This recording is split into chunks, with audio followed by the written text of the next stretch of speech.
I let my sister-in-law have her baby shower at my house, and she tried to kick me out during the party. The house smelled like fresh paint and cardboard for the first 3 weeks, which made me ridiculously happy. Every morning before work, I stood in the kitchen with my coffee and stared at the crooked row of cabinets like they were proof that I had finally done something right. They weren't fancy.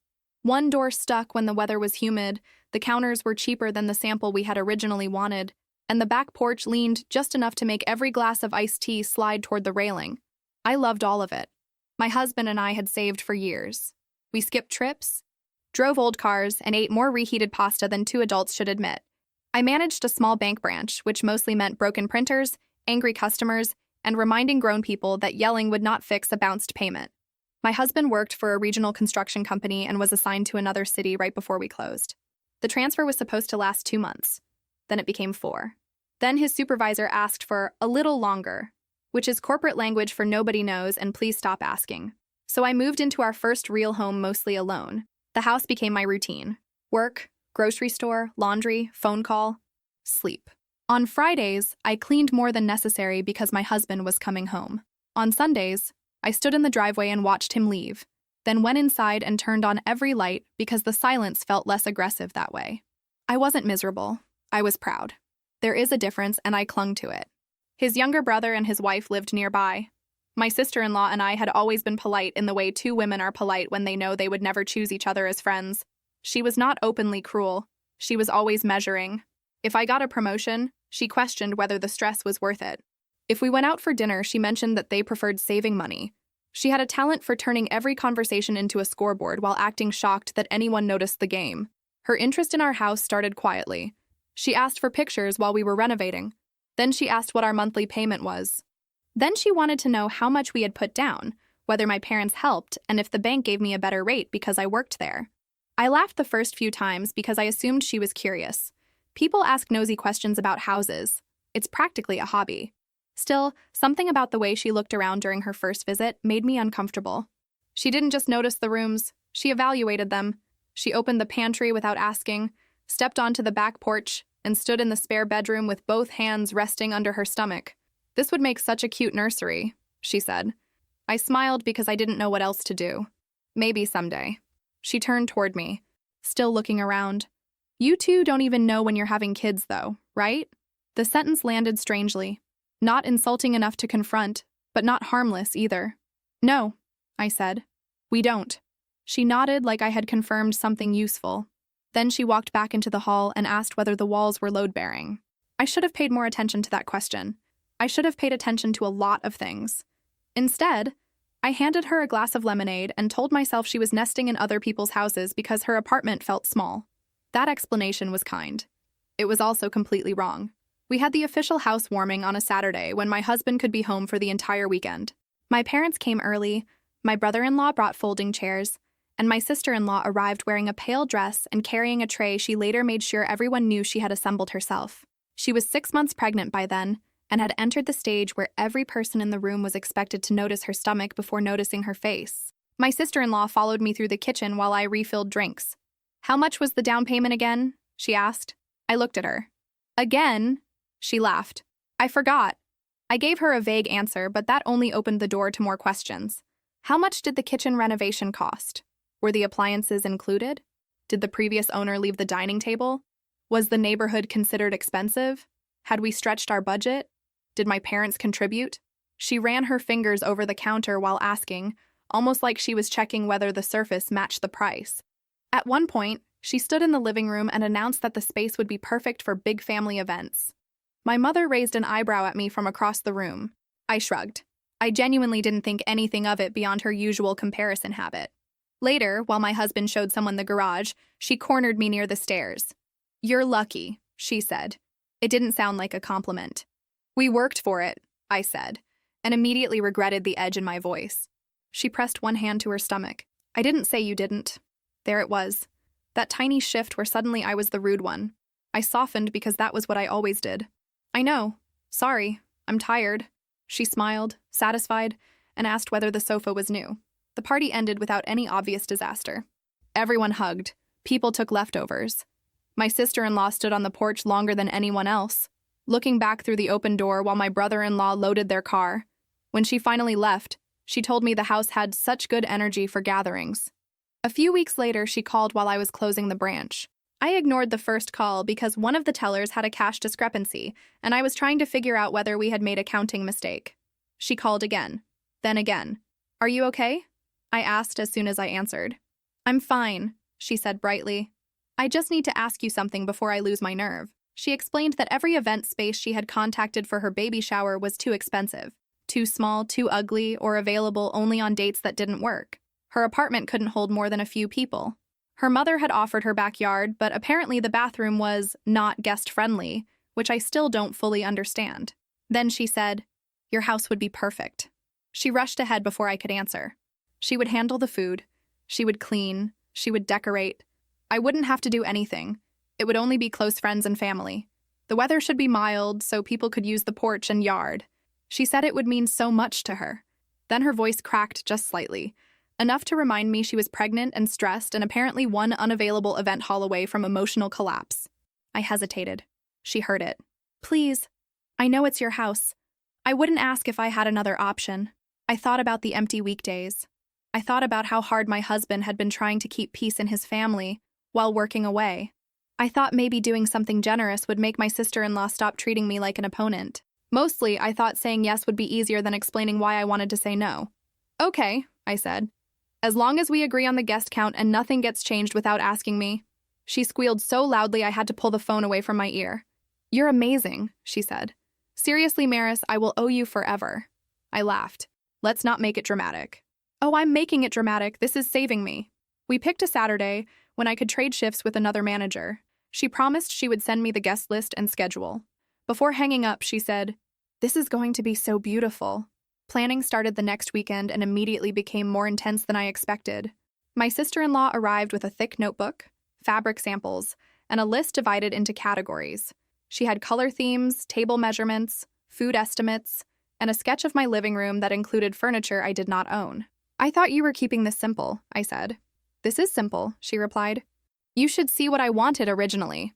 She walked through the rooms while making notes. The dining table would move against the wall. The sofa needed to shift closer to the window. The entryway mirror might create glare in photographs. She said all of this as if she were explaining facts, not asking permission. I reminded her that the house still had to function before and after the party. She waved her pen and said, "Of course." Then she added 3 more things to her list. During that first planning visit, she mentioned a woman who owned a small local event business. According to my sister-in-law, the woman sometimes hired extra help for showers, birthday parties, and small weddings. My sister-in-law had been looking for flexible work she could do after the baby arrived, and she thought this party could show what she was capable of. That made me more patient than I should have been. At a home goods store, she picked up a framed print and held it in front of her chest. "This would look better over your fireplace than those family photos," she said. I laughed because I thought she was teasing. I like my family photos. They're fine. They're just very personal. I stared at her. That's usually the point. She smiled like I was being cute. For the party pictures, we need it to look clean. I should have ended that conversation right there. Instead, I told her she could temporarily move 1 or 2 frames on the day of the shower as long as she put them back. She nodded and changed the subject so fast that I didn't realize she had heard only the part she wanted. Over the next few visits, comments about the house became comments about what she would do differently. She would paint the hallway warmer. She would replace the curtains. She would use the spare bedroom as a nursery. She would build shelves in the kitchen. She once stood by the sliding door and said, "If this were ours, we'd put a little play area right there." I was carrying a box of napkins. I stopped. "If this were yours?" She blinked and laughed. "You know what I mean." "No, actually. I mean, if we had a place like this." My husband noticed the changes during a weekend visit. Half the dining room was filled with supplies, and a stack of rented tablecloths sat in the hallway. "This is bigger than I thought," he said. I told him about the event business and how she wanted to impress the owner. He frowned. Did my brother agree to all this? I assume so. That doesn't sound like an answer. I texted my brother-in-law. He replied that he knew she was planning the shower and appreciated us helping. I asked whether he knew about the rentals and the extra decorations. He sent back, "She said she had it handled." My husband offered to call him, but I said no. The party was less than 3 weeks away, and nothing terrible had happened. I didn't want to create conflict over balloons and tablecloths. He looked unconvinced, but dropped it. A few days later, my sister-in-law arrived with printed mock-ups for thank you cards. She kept them face down on the counter while we discussed food. When I reached toward them, she quickly slid them back into her folder. "Not final," she said. I remember that moment clearly because it was the first time I felt something more than irritation. It was a small, cold warning. I asked what was on them. "Just the theme," she said. "You'll see." I told myself she wanted a surprise. I told myself pregnancy had made her controlling because she felt powerless about everything else. I told myself I was helping family. Meanwhile, she was building a version of the party where I barely existed. 4 days before the shower, my sister-in-law proposed a photo display showing her relationship with my brother-in-law, their wedding, and the pregnancy. That sounded sweet. She wanted to use several frames from my living room because they matched the decorations, and I agreed to lend her 3. When I came home from work the next evening, 7 frames were missing. She had let herself in with the spare key I had given her for setup. I found my wedding photo, a picture of my parents, and a photograph of my husband and me on our first apartment balcony, stacked face down in the guest room. In their place were pictures of my sister-in-law and my brother-in-law. One showed them holding an ultrasound image, another was from their wedding, a third was a close-up of their hands resting over her stomach. I stood in the living room with my purse still on my shoulder and felt like I had walked into someone else's house. She came out of the kitchen carrying ribbon. "Oh, good, you're home," she said. "Can you help me decide where to put the dessert sign?" I pointed toward the empty spots on the wall. "Why did you move all of these?" "For the photo timeline." I said 3 frames. "I know, but 3 looked uneven." "So you took 7? She sighed. Not apologized. Sighed. "It's temporary." I picked up the photograph of my parents and returned it to the shelf. She watched me do it. "That one doesn't fit." "It fits because it's my shelf." "Maris, I'm not saying it can never be there. I'm saying for pictures. The party isn't a real estate listing." Her mouth tightened. "I just want things to look good. They looked good before." For a few seconds, neither of us spoke. Then she pressed her palm to her stomach and said the baby had been moving all day because she was stressed. I told her the picture of my parents stayed. She agreed with the expression of a person being forced into an unreasonable compromise. An hour later, while I was in the garage, she removed it again. I found it face down beside the cleaning supplies. That was when I finally lost my temper. I carried it back into the living room and asked, louder than necessary, "What is wrong with you?" She looked genuinely offended. "Excuse me? I told you this stays. And I told you it throws off the display."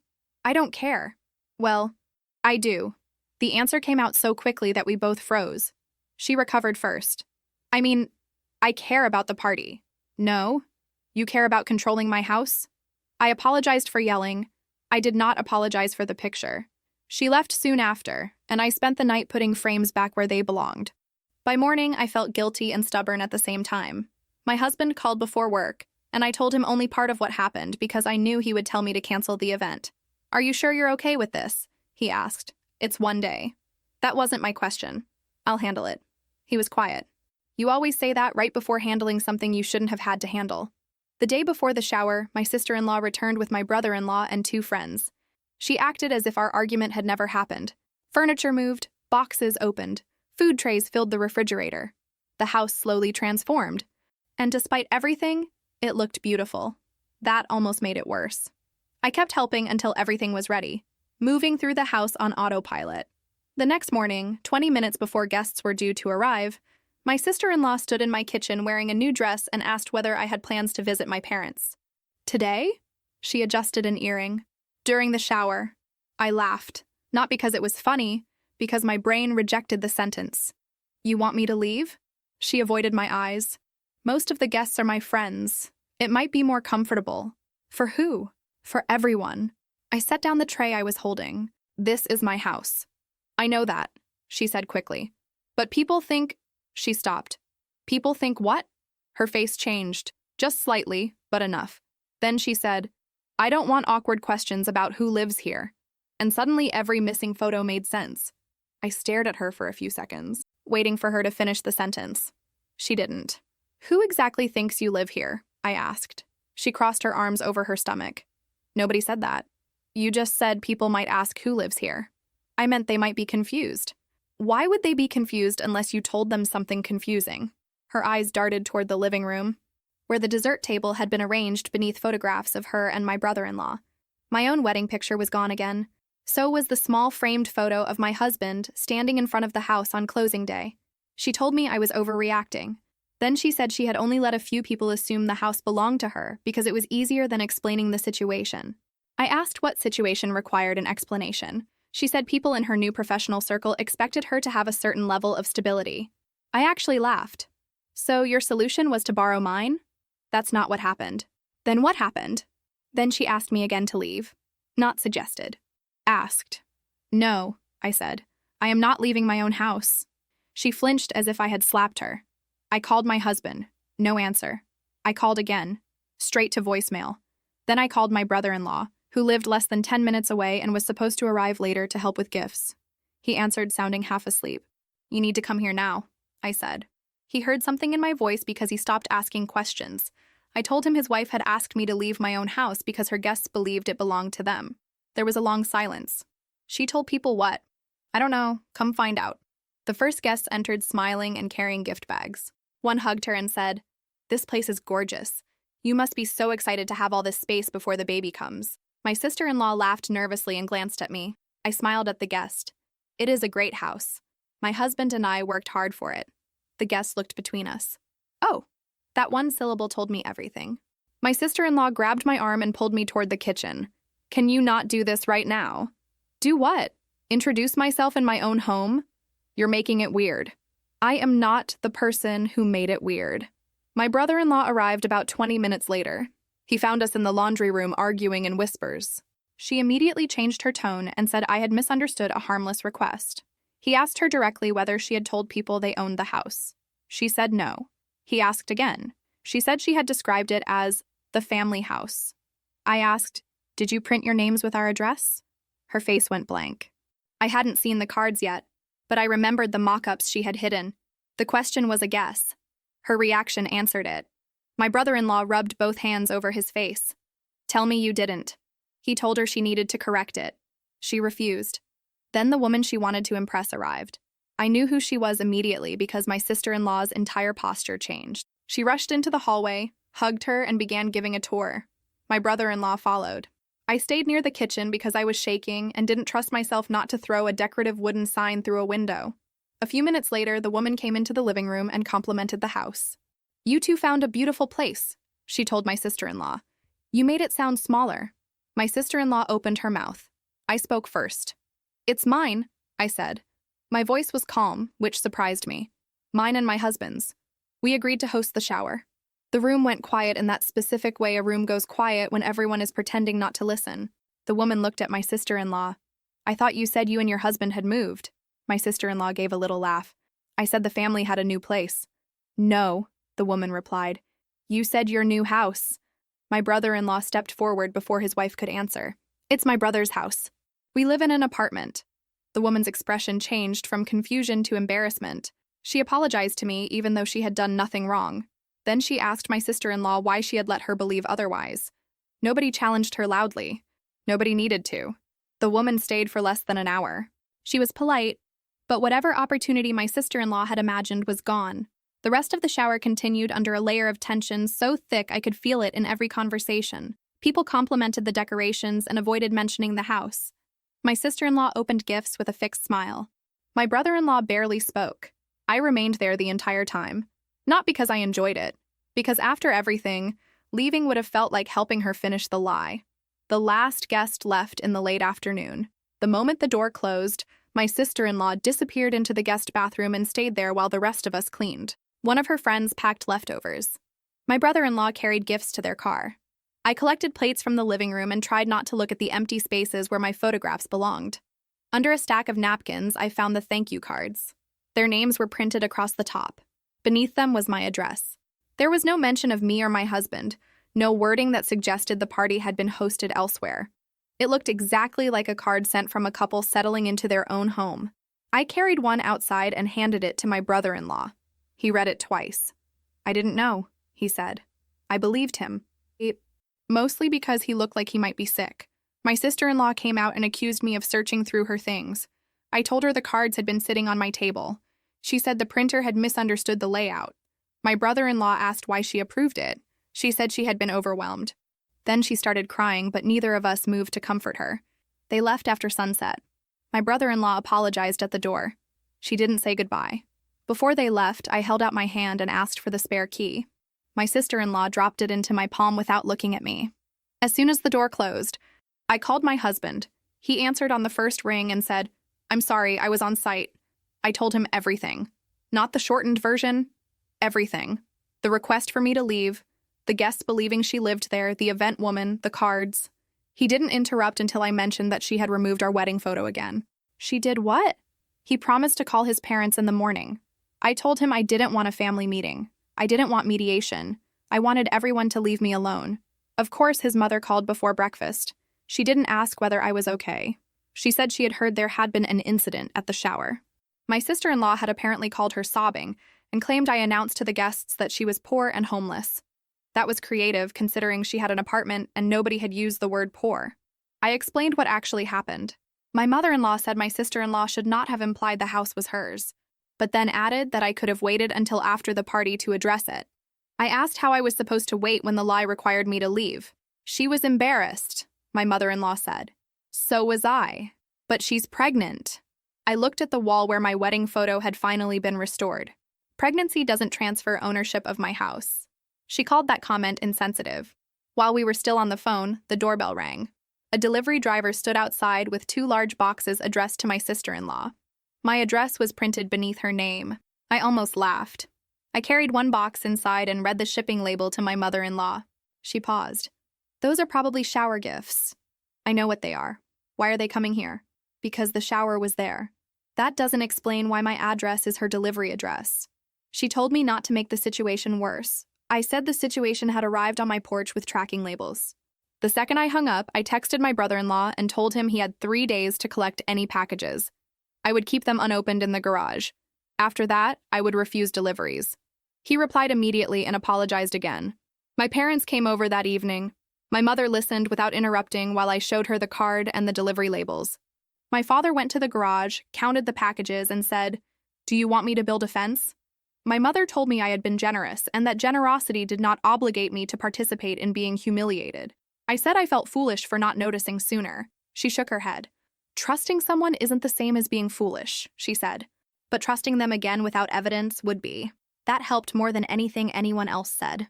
My sister-in-law blamed me. Not directly, of course. Directness was not her preferred sport. She told relatives that one misunderstanding had cost her a chance to help support her baby. Nobody mentioned that the misunderstanding had required printed cards, altered photographs, a false story, and a request that I vacate my own home.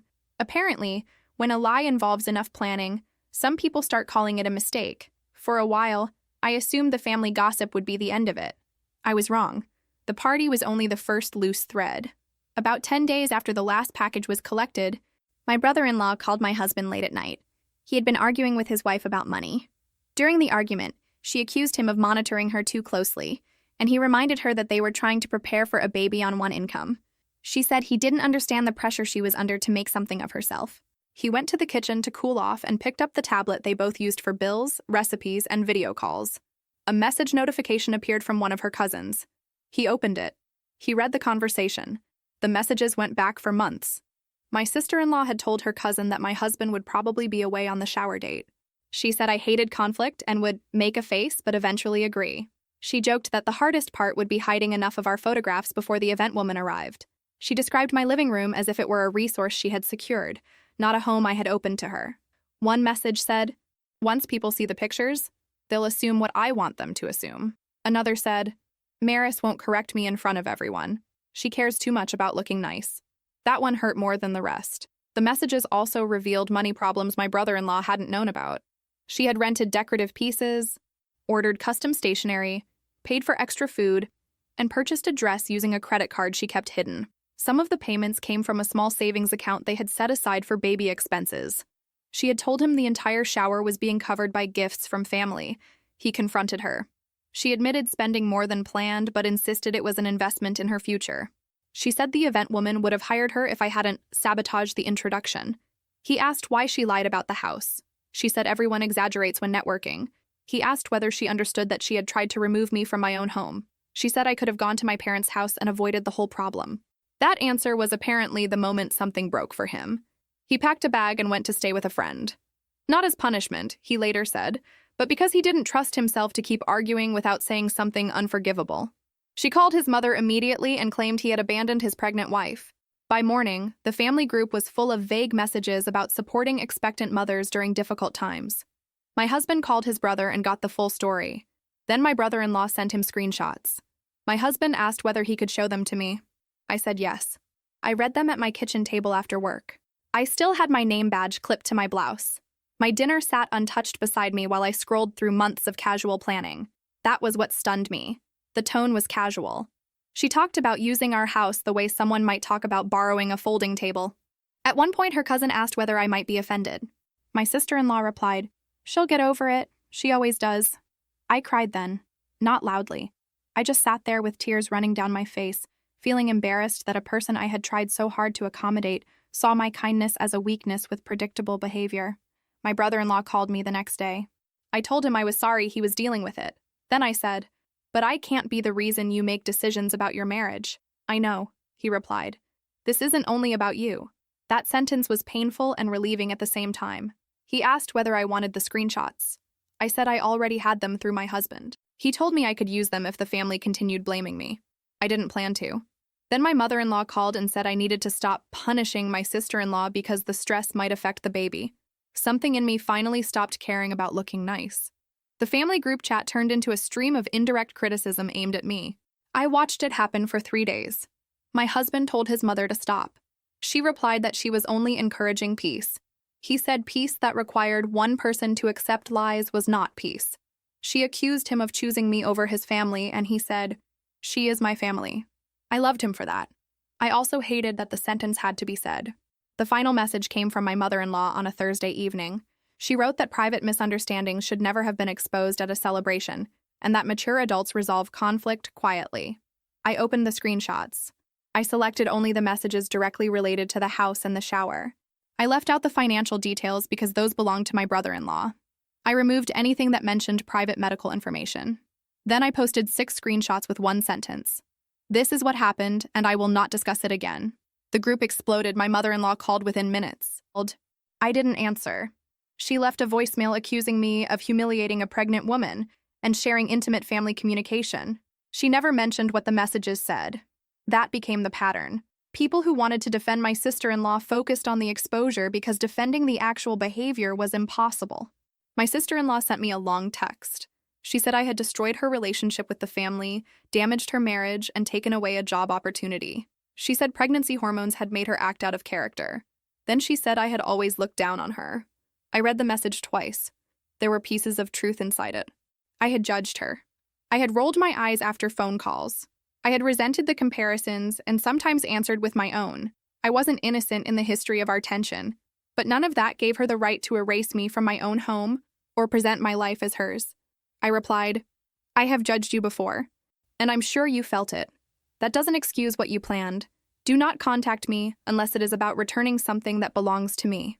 She wrote back, "You think you're perfect." I almost responded. I typed 3 different answers. One included words I would not say at work or in front of my mother. Then I deleted everything and blocked her. That was not maturity. It was self-preservation with a little spite mixed in. For the first time, the pressure eased. Not everyone admitted I had been right. Families rarely offer clean corrections. They simply change the subject and hope you accept the silence as an apology. The relatives who had messaged me stopped. The group returned to recipes and medical updates. My mother-in-law became cold but careful. My brother-in-law remained at his friend's house.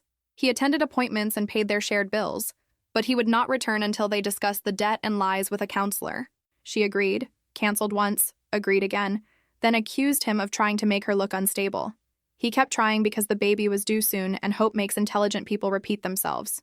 Meanwhile, I went to work, came home, and slowly reclaimed the rooms. I removed every leftover decoration. I found tiny adhesive strips behind frames and bits of ribbon under furniture.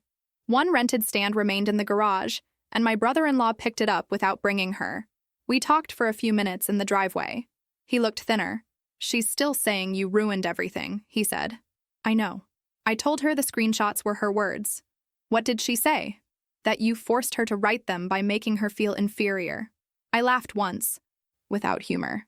"That's creative." He looked toward the house. "I'm sorry. I believed he meant more than the party." After he left, I stood on the porch and realized I had spent weeks waiting for my sister-in-law to understand what she had done. She might never understand. She might understand perfectly and simply prefer a version where she was the victim. That realization didn't give me peace. It gave me a boundary. The baby arrived a few weeks early, healthy, but small enough that everyone worried for the first day. My husband drove back to be with his brother, and I stayed home because my presence at the hospital would have turned a birth into another loyalty test. I sent flowers through my husband and a short message congratulating them. After the baby was born and she finally followed through with a counseling appointment, my brother-in-law moved back into the apartment on a strictly temporary basis. He wanted to share the first weeks of caring for their son and see whether counseling could make living together possible again. The hidden debt was worse than he first believed. It wasn't enormous, but it mattered to a family already living close to the edge. There were purchases unrelated to the shower, late fees, and money withdrawn from savings without discussion. He discovered that she had also borrowed from a relative and told the relative he knew. Every discovery created the same argument. She admitted the smallest possible portion, explained it as stress, then accused him of cruelty for continuing to ask questions. They attended counseling twice. After the second session, she told him the counselor was biased because she had asked whether the false story about the house was part of a larger pattern. My sister-in-law refused to return. A month later, my brother-in-law moved out again. This time, it was not a dramatic midnight exit. He rented a small room from a coworker, arranged a schedule for the baby, and began discussing a legal separation with guidance from a family law attorney. There were no dramatic courtroom scenes, only paperwork, tired conversations, and two people dividing bills while an infant cried nearby. Real endings are usually less cinematic and more exhausting. My mother-in-law blamed me for a while. Not openly because my husband had drawn a line, but in the way she spoke around me. She referred to the shower as when everything changed. I corrected her once. The marriage had problems I didn't know about. She said, but the party brought them out. No, her choices brought them out. She looked away and didn't answer. My husband finally returned home permanently when his project ended. The night he came back, he carried 2 suitcases inside, dropped them in the hallway, and stood in the living room looking around. "Where's our wedding picture?" he asked. I had placed it on a side table while repainting a section of the wall damaged by adhesive hooks. I showed him the spot. He picked up the frame and held it for a second. "Can we put it back now?" That simple question broke something open in me. I started crying, which confused him until I explained that for months the house had felt like a place I was defending instead of a place where I lived. We rehung the picture together. It was slightly crooked. He offered to fix it. I said no. For the next few weeks, we settled into the life we had originally expected. He complained about how I organized the pantry. I complained about his shoes near the door. We cooked dinner and argued about paint samples. Ordinary annoyances felt luxurious after months of family chaos. I also had to admit that I had changed. My husband pointed out that boundaries did not require treating every family invitation like a possible invasion. He was right. I hated that. So I tried to become clearer instead of colder. I stayed polite with his mother, asked who would attend family gatherings before agreeing, and never demanded that anyone choose sides. I simply stopped absorbing everyone else's discomfort so they could pretend things were fine. My sister-in-law attempted contact through the baby. She sent photos to my husband and added messages like, "He should know his aunt." She never said she was sorry. She never acknowledged the cards, the messages, or asking me to leave. The baby became a bridge she expected me to cross alone. I sent gifts on holidays through my husband. I agreed that the child should know us. I also refused to meet privately with her or host visits at our house. That distinction made several relatives uncomfortable. It made me feel sane. By early fall, the separation between my brother-in-law and my sister-in-law was no longer temporary. The family adjusted awkwardly. My mother-in-law carried messages until both asked her to stop. Relatives who had treated the marriage as sacred suddenly admitted they had noticed lies, strange purchases, and arguments. I had no patience for their late observations. Where were these observations when I was being told to apologize? I complained about those late confessions to my husband. He told me that listening to them would only keep me trapped in the same argument. He had become annoyingly wise during his time away. One Sunday, his parents hosted dinner. My sister-in-law would be there with the baby. After discussing it, my husband and I decided to go. I didn't want permanent exile from every family gathering, and I didn't want the baby growing up with adults acting as if one room couldn't hold complicated history. I wore a dark sweater, brought a pie, and rehearsed neutral sentences in the car. The meeting was uncomfortable, but manageable. My sister-in-law looked tired.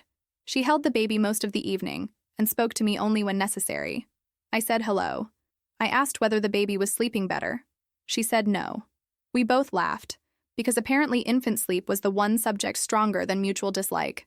For a moment, I saw the version of us that might have existed if she had simply asked for help without needing to become me.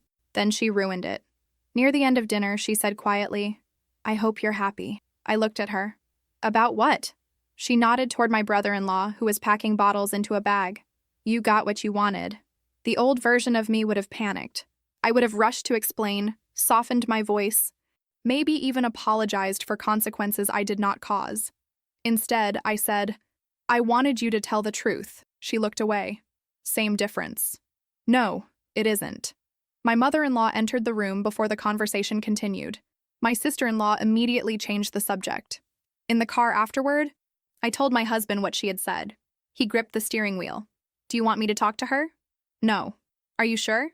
"Yes." She wanted a reaction she could use. I'm not giving her one. A few weeks later, my mother-in-law asked whether we could host a large family meal around the holidays. She framed it carefully. Our house had more space. Parking was easier. The baby would have a quiet room.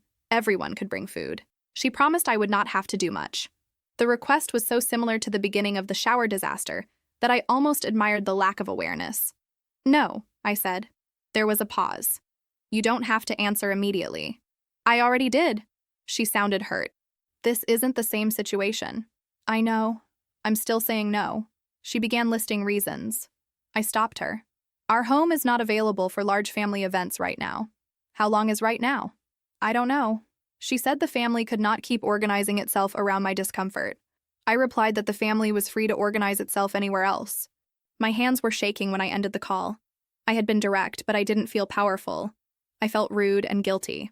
Then my husband came into the kitchen, heard what happened, and said, "Good. That's it? What else do you want me to say?" "I don't know. Maybe tell me I wasn't horrible." "You weren't horrible. You answered a question." That annoyed me because it made the whole thing sound simple. Maybe it was simple. The holiday meal happened at a rented community room. We attended for 2 hours. Nobody died from the inconvenience. My mother-in-law survived using a kitchen that did not belong to me. The baby slept through most of it. My sister-in-law avoided me, and I avoided discussing her. On the drive home, my husband reached across the console and squeezed my hand. "The house is quiet," he said. I knew what he meant. Quiet used to feel lonely. Now it felt protected. Winter passed without another major confrontation, which mostly meant everyone got better at avoiding certain subjects. My brother-in-law and sister-in-law finalized their separation agreement, and he remained involved with the baby. She stopped blaming me publicly, though relatives said she still called the shower the event that turned the family against her. That was harder than posting the screenshots. I wanted to chase every version of the truth into every room. I wanted each person to understand exactly what she had done and exactly why I reacted. But there is no final court of family opinion. There are only people who decide what version lets them sleep comfortably.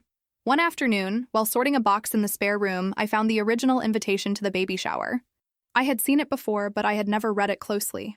It said, "Join us at our home as we celebrate our growing family, our home." I sat on the floor holding that card and felt the old anger return with embarrassing force. Months had passed. The marriage had ended. The truth was known. Still, one printed phrase sent me straight back to the kitchen, holding a fruit tray while someone explained why I should leave. My husband found me there. "You okay?" I handed him the invitation. He read it and closed his eyes. I never noticed. Neither did I. "Do you want to keep it?" "No." I tore it in half, then into smaller pieces. It was not a grand symbolic act. The cardstock was thick and hurt my fingers. Halfway through, I felt ridiculous. I started laughing, then crying, and my husband sat on the floor beside me until both passed. "I hate that this still affects me," I said. "It wasn't only the party." "I know. It was the calculation. The belief that I would surrender space to avoid making anyone uncomfortable. The fact that she had been right about me until the exact moment she pushed too far. I began noticing the same pattern elsewhere. At work, I covered Friday shifts for an assistant manager with endless emergencies and stayed late because a senior employee refused to learn a closing procedure. I also answered relatives during dinner because they labeled every question urgent. So I changed a few things. I stopped covering shifts without notice. I trained the employee once more and documented the process. I let non-urgent calls go to voicemail. I did not become cruel. The branch did not collapse. My relatives continued breathing. The world adjusted with suspicious ease. My sister-in-law eventually sent an apology through my husband, not a message to me, a sentence to him. She said she regrets how everything happened. I asked, "Does she regret what she did?" He hesitated. She said she was under pressure and made bad choices. That isn't an answer. I know. I told him I did not need him to carry messages anymore.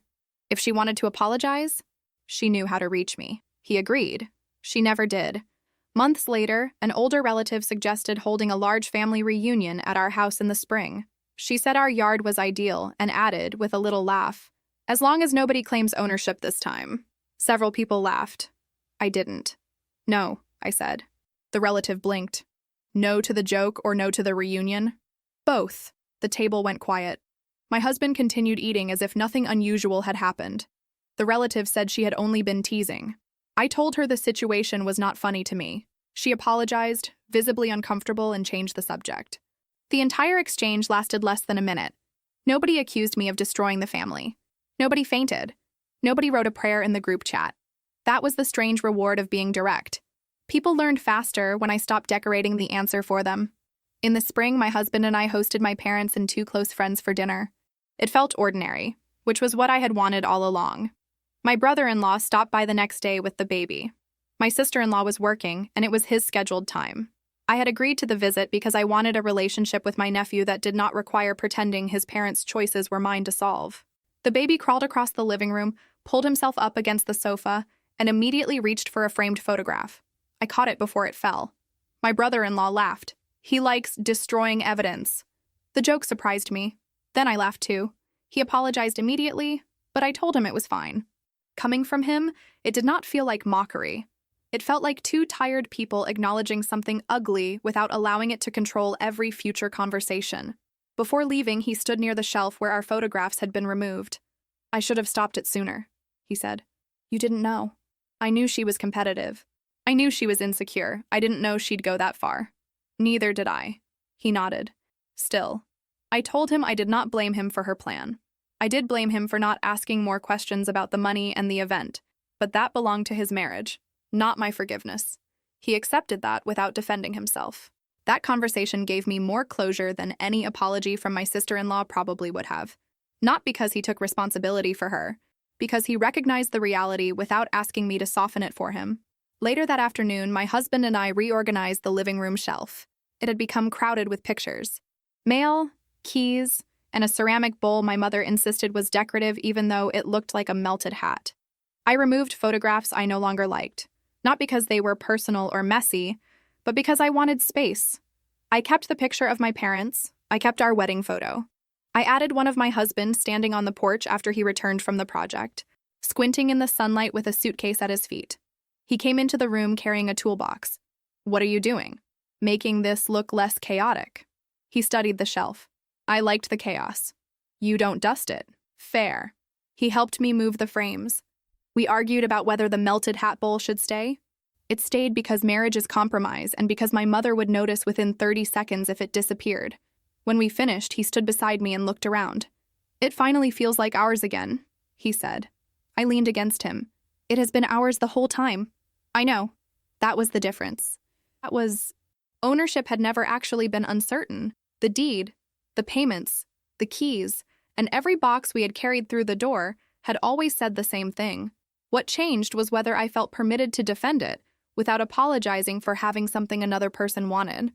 A few days later, the family group chat started discussing another gathering. Someone suggested our house because we had the most room. My husband looked at me from across the kitchen. I typed, "We aren't hosting, but we'll attend if the date works." No explanation, no reference to the shower, no apology. Someone suggested the community room instead. The conversation moved on. I set down my phone and returned to making dinner. My husband opened the cabinet with the repaired hinge, then closed it again. "What?" I asked. "Nothing. It works now." I looked at the shelf, the slightly crooked wedding photo, the plant I was somehow still keeping alive, and the hallway paint I had finally admitted I liked. The house was quiet, but not empty. It held our routines, our arguments, our bad furniture choices, and the evidence of the people we chose to welcome. For a long time, I thought keeping peace meant making myself smaller inside my own life.